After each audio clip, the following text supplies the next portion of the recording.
9 Ramazan Cuma 1447. Ey iman edenler! Allah'tan sakının ve doğru söz söyleyin.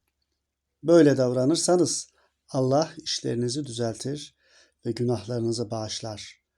Kim Allah ve Resulüne itaat ederse büyük bir kurtuluşa ermiş olur.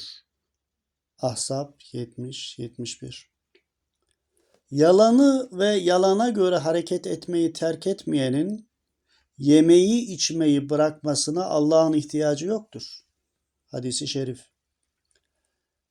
Ben güzel günlerin şairiyim. Saadetten alıyorum ilhamımı. Kızlara çeyizlerinden bahsediyorum. Mahpuslara affı umumiden. Çocuklara müjdeler veriyorum. Babası cephede kalan çocuklara. Fakat güç oluyor bu işler. Güç oluyor yalan söylemek. Melih Cevdet.